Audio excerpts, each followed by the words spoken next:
Hi, this is Pamela Worth with Hello Health, and today I have Dr. Pat, who is a high performance mastery mentor coach, functional medicine doctor, lifestyle strategist, and international bestselling author. Thank you so much for being here today.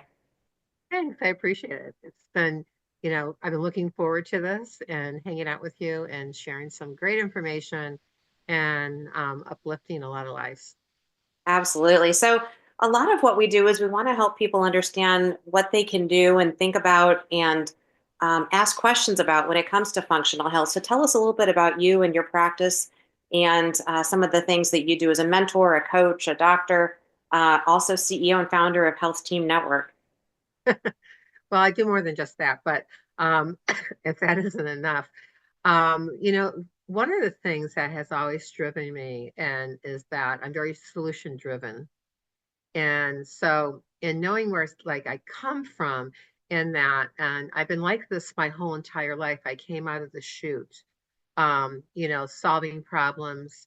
When I played doctor, I never was the nurse, and no one died under my auspices. And even when I had my active practice years ago, it was very productive, very positive.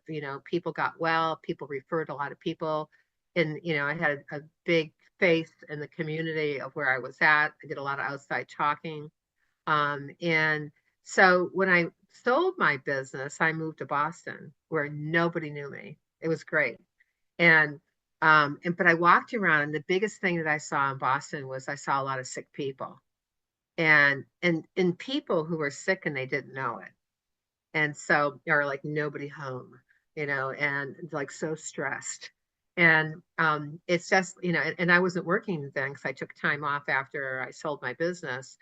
And what got me motivated is I was reading a article one day from that was put out by the CDC, because I was already into wellness by then, and I was already, I did my whole chiropractic career and adjusting people wasn't just an adjustment. Like I don't serve adjustments, I serve longevity, and I serve happiness. And so in that piece of that, in teaching people that transition, it was a big major paradigm shift for a lot of people to have that mindset of like, I want to be healthy, how do I do it? And and it's just like, can you tell me how to do it? Because no one ever taught me before.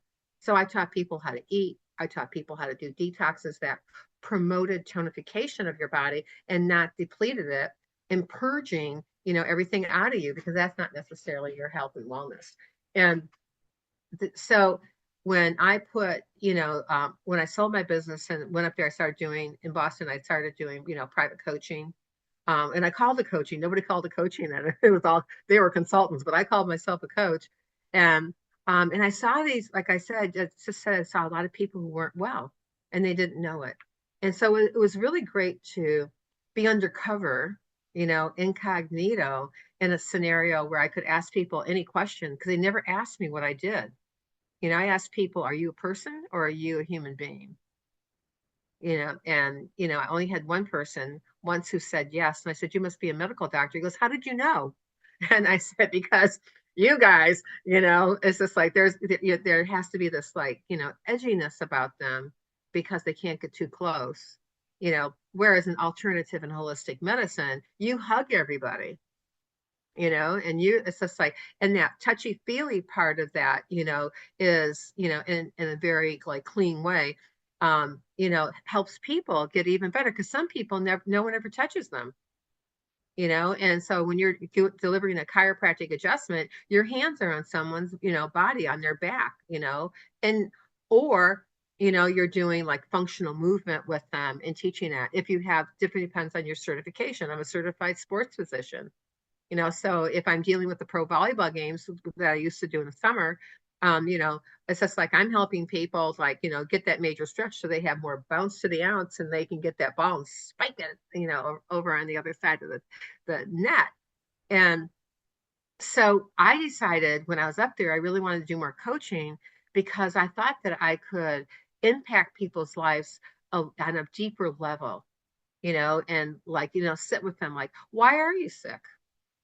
Why are you fat and why are you tired? So that's how that book came about, that shows people where they're, to spend their time, their energy, and their resources, discovering like, what can I do to fix that? There's 11 organ systems, and those 11 organ systems got to work together. It isn't like one thing. It isn't like cardiovascular, like they try to tell you in medicine, and you have a specialist for this and a specialist for this. All those organ systems have got to communicate with each other. So it's really important to create that foundational base and the basics of health. And a lot of people don't know what health is, and they don't know why they get sick, and they don't know how to make, understand how all those organ systems work together. But, in the book, Why Are You Sick, Fat, and Tired, which is a 2-time best-selling, international best-selling book, it's a book of questions that lead you in the direction of self-discovery and highlighting and elevating your awareness about your health, because you have to have health and you have to have the mindset in order to be healthy. In order to have they go together. They're the foundational step to anything you want to do in your life. For sure. So when you are asking people questions, talk to us a little bit about some of the questions and the path you're taking people down so you can start to uncover what's causing some of these symptoms they're feeling. Well, when I've coached, I can think of one particular person, a case, I'll give this as a case study. And this woman had this red mark. I was working in someone else's office, and I said, "Where'd you get that mark from? Has that been there your whole life?" Because I thought it might be a birth defect or, um, you know, like something, like where did that come from? And so she was American Japanese. She was knock dead gorgeous, and it's just like she became more insightful and more powerful. But she said she didn't know. She remembered it being smaller, but she didn't remember it ever getting bigger. And then suddenly it was bigger. And so it's like, because we don't pay attention to things that are so familiar to us, only when they become like in your face and it's a crisis for you, And so I asked her, we started working together. And we're looking at her diet, and we're looking at like, how she was eating, because she was always tired. She had gluten sensitivity, not she wasn't celiac, so she was gluten sensitive, and she had all this stuff, like these things going on, and she gave up, she didn't drink, and she did like, she was like doing cleanse portion of her life, like she was reassessing that. And so at one point in time, she said she got on a call with me, and she was just like, said, "What's going on? You seem really agitated." And she goes, "My brother's here from Japan." And so I said to her, "So tell me about it." And so we were going to talk about something totally different that day. We're going to talk about like, how to incorporate, how to really visually just judge, when you're eating food, like what should I eat? If I'm at a smorgasbord, what should I eat? How to pick the things that are really, really healthy for you, and what to stay away from. And I said, forget about that. I said, let's talk about the emotional component today. And so we did that. And then like what came out of it is this whole family dynamic and major dysfunctional family piece with her mother and her sister and her brother and her father. And she was always her father's favorite. So there's like when they all got together, there was that media tension. And at one point in time, I was asking her, some personal questions, and without disclosing really what those personal questions were, I just said to her, she was just really edgy. And I said, "So who do I remind you of now?" And there's dead silence. And I said, "Well, I either remind you of your mother or your father." I said, "So which one do I remind you of?" And she goes, "My father." And I said, "I don't care if you hate me, and I said, I'm on your side. And I said, but if we don't get through this, then you're going to be stuck. And So, so so are the you saying interest, that a lot of your functional health and wellness treatment is more around feelings and talking therapy, well, or is it's as a part of it, because you have physical, mental, emotional, spiritual, social, and you got to decide, like when you're talking, like where that balance is, like, like some days, like if you're talking about health or mindset, some days, it's like it should be in balance. Let's say it should be 50-50, 60-40, but it's ever perpetuating, going slightly up or going down. But if you don't have a robust mindset, you're never going to have a robust health, because the mindset, like it's the lizard brain, the mammalian brain, and the conscious brain always arguing with each other. Mhm. And when you do that, you're in soup. You don't like the soup is sitting there stewing, as opposed to being eaten. And so when you have like the conscious brain saying, like I am healthy, vital, active, successful human being as an affirmation, then you have a million brain going, oh yeah, I like that, and the lizard brain's going, oh, you'll never succeed at that. This is like, it's like you keep on playing these same roles over and over again. You wonder why you don't get any place. Well, those emotions are member are in the mammalian brain, and everything that's happened to you in your life is in the mammalian brain, and it talks to the lizard brain all the time. And it talks to the conscious brain, or the conscious brain talks to it, and it's in communication with it. But in order for it to change the message that you're getting so you can elevate and you can be better and you're healthier, those affirmations, go into mammalian brain.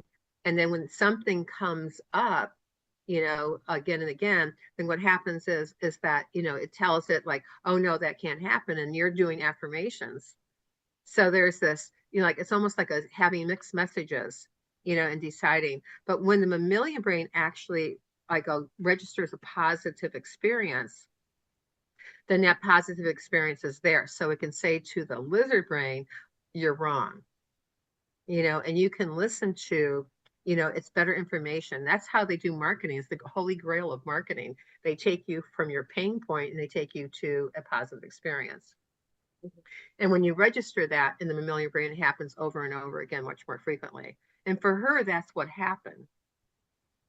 And so that her realization, it was like this aha moment about the dynamics of her family, and that it can happen around her. She doesn't have to absorb that energy or absorb that experience. Does that make sense?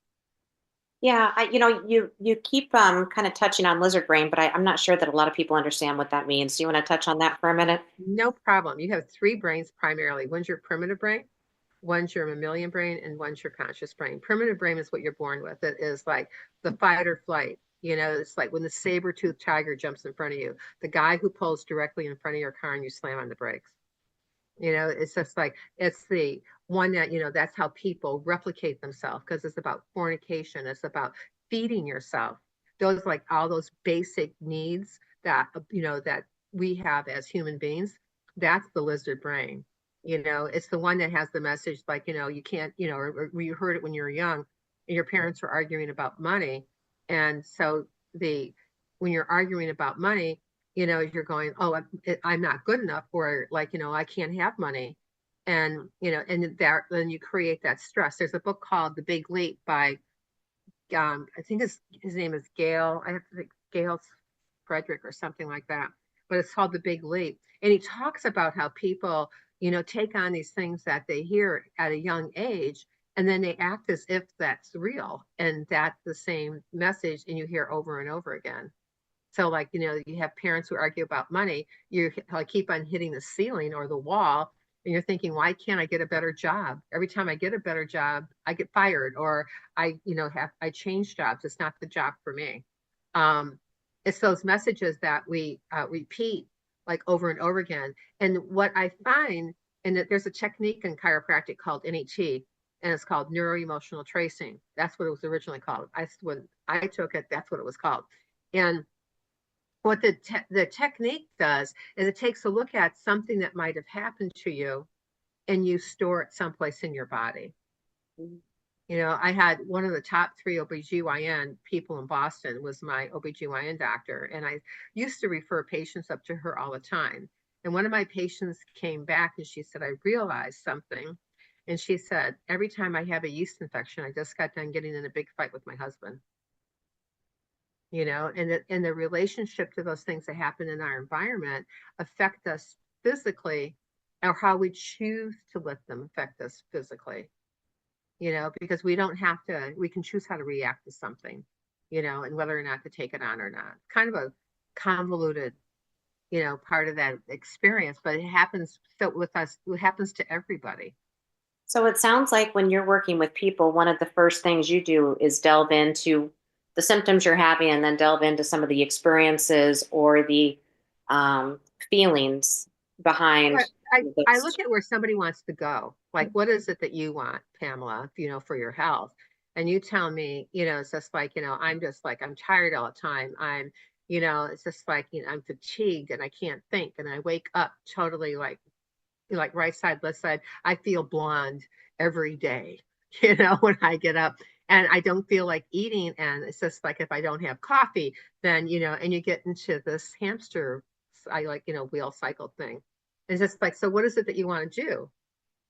So in doing that, sometimes what you think you have is not necessarily what you have, because we can have a lot of signs and symptoms that funnel down and mean something else. And so if you ever open up the Merck's, and I always call it the dictionary of disease, but it's called Merck's manual. It's just like there's so many things that are on, that can be like 10 other different things. So it's having that, like, and funneling things down, like you do, like what's the first thing that we have to deal with? I mean, you don't, like, look at babies; they don't just get up and walk. It takes them 2 years to like start to terrorize you. And, but when they first, like, from the time they get out, they're moving their head, they're perpetually exercising. When we sit, and even kids that are in kindergarten, and also in school, in grade school, they have recess to go out and move around and play.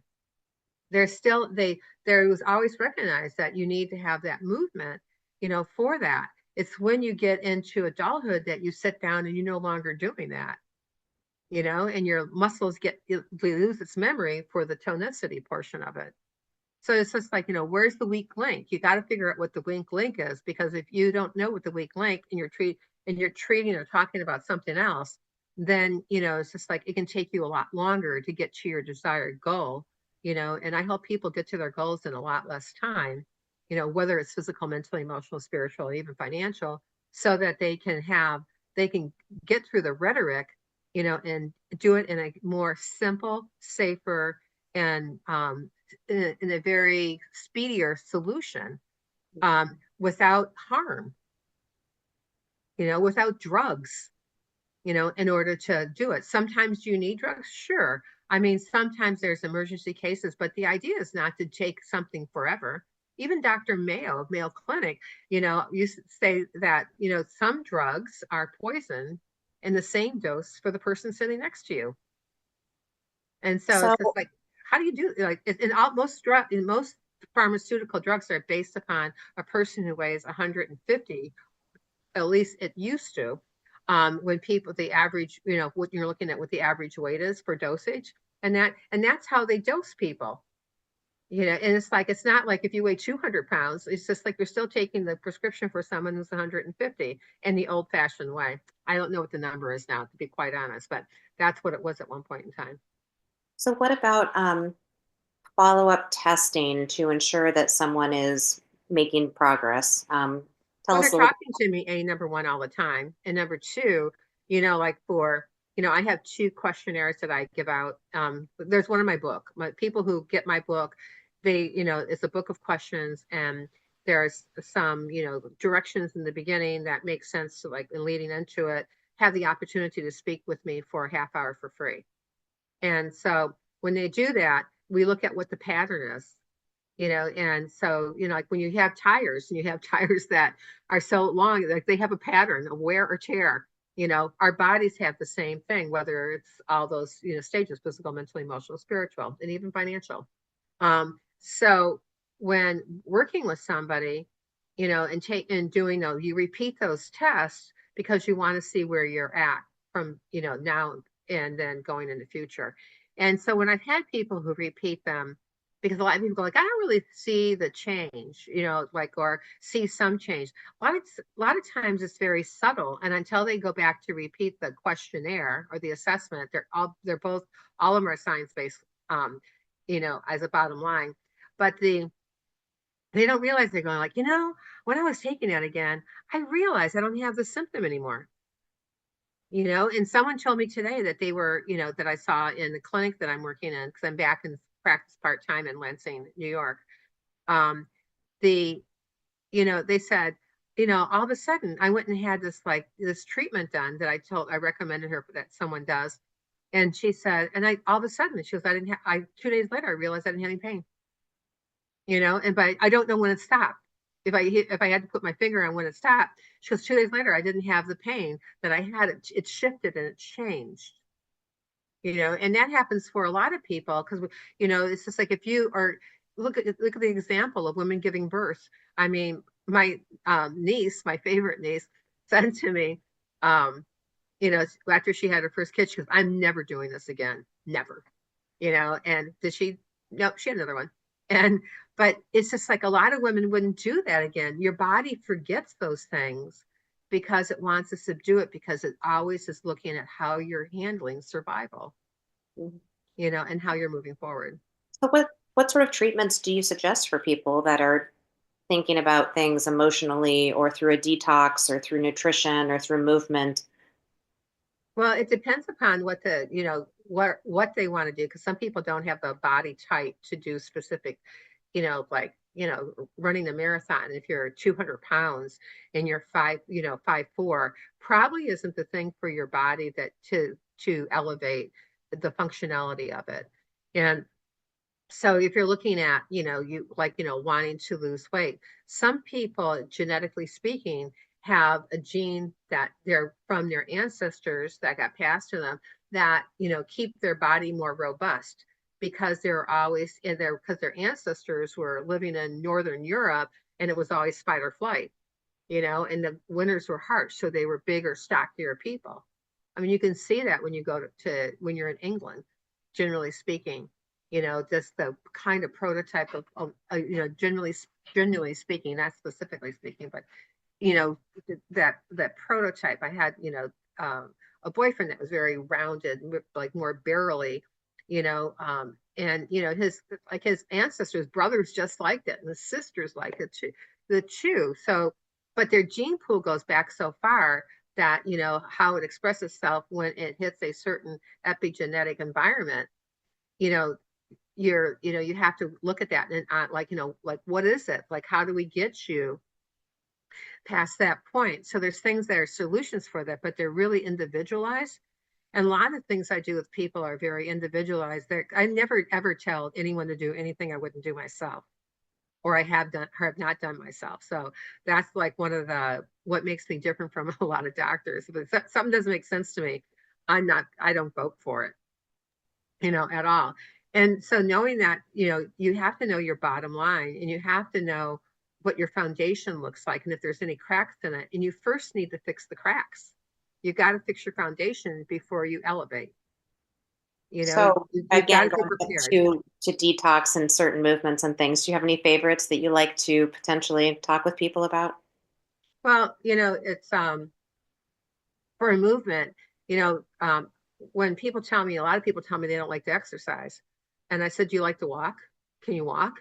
And the answer usually is yes. So I always say, go take a walk and walk as fast as you can, as far as you can, for as long as you can. Right? That's easy movement, and like move your body into it. But watch your posture. If you're in a gym, make sure you're looking at the mirror because a lot of people have a tendency to look down. And if you exercise your body in a distortion, the distortion gets stronger, it doesn't get better. And so when you're looking at, like doing detoxification, you got to look at, well, what foods am I eating, that, promote inflammation? If you're eating sugar, you're promoting inflammation. If you're eating sugar, you're promoting the fatty liver. And fatty liver always precedes pre-diabetes and also diabetic diagnosis. So it's like that's their insulin resistance. And so you have, looking at what a pattern is, like foods to stay away from. So the biggest culprit that you could stay away from is sugar. And sugar comes in anything that says OL at the end. It might not say alcohol, or it might not, it might not say like, like glucose, like OSE, dextrose, maltodextrin, you know, those are sugars. They're a form of sugar, sorbitol, which is a fake sugar. And they have found that people who like have used the what I call fake sugars, have more difficult time losing weight. And, it's just like, it's like eating real food would be, a good thing. How to put your food together, is important. And how much protein you need to sustain your muscle mass in your body is important. So it's very individualized upon a person's, upon their weight, their waist size, their hip size for women. For men, it's their wrist, and there's measurements, and metrics to be able to figure those things out. If you're doing blood work, you want to do A1C because you want to see what's happening with your blood sugar. I even think that, the opportunity, excuse me, opportunity to have, a glucose monitor, even if you don't feel like you need it, it's a good thing to do because it shows you how much food, interacts with your body chemistry. And if you know that, and you know that when you eat, like bread or something like that, like a sandwich, that your glucose levels go really high. But if you have, like a Caesar salad with chicken on it, it doesn't, it sustains. And so, like, then you learn how to, like, what foods are good for you and what foods are bad for you in a very simplistic way. So I think that glucose monitoring, and why is it, in the United States, we have the highest glucose issues in the world, you know, and probably next is Italy because they have, they have a high level of diabetes in Italy for years. But but in the United States, we have, we're 30, like we might be that mighty nation, but we also have this, we're one of the sickest nations also too. We're not as healthy as we should be. And we also have a government that doesn't really curtail what the ingredients are in our foods.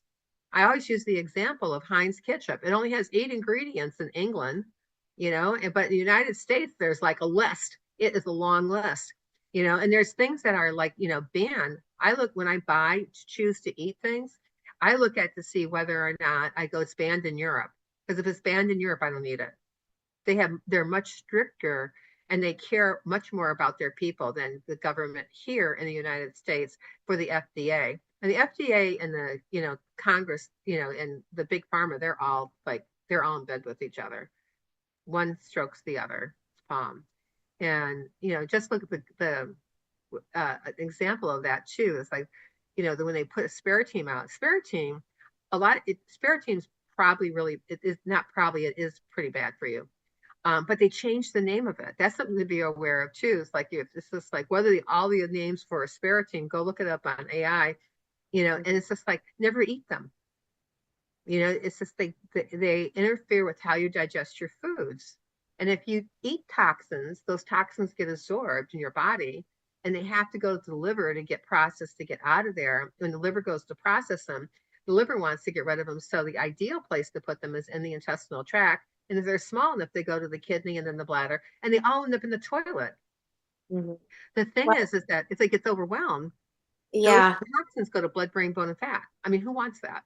yeah, and it's awfully hard to detox all of that just through food. Do you have any other suggestions for people that may want to go through some detoxes and help them kind of right size their health and wellness faster? Well, I think for one thing for sure, and I think I said it before, is that you don't want to purge. So there are products that I use from Metagenics. Um, is my primary detox. It's easy. It's incredibly affordable.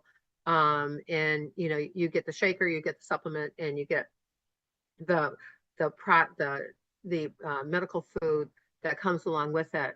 And I've used it for years. And I do it do it 2, 3 times a year, depending upon what my scores are on my assessments.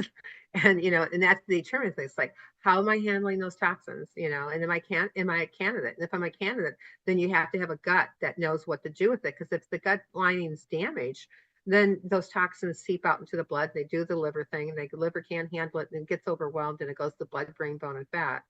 And it sounds like, oh my God, can you say something positive about it? Eat well, fix your gut, change your life. Absolutely. Anything else you want to touch on before we finish up? Well, I don't think so. I mean, I love to see people, move, thrive, and live their life unapologetically. You can't do that if you're not well. And you don't think well if you're not well. It's just the gut brain connection is huge. So, I love to mentor. I love to see people do well. And, I work with people 24/7.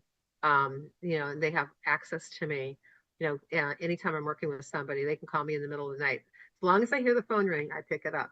Um, if not, I call them back as soon as I get up in the morning because I'm a very sound sleeper. And sleep is something I've never struggled with because I give up whatever's going on in the daytime before I go to bed, and figure it, it'll figure itself out. It's going to still be there in the morning. So I might as well get a good night's sleep.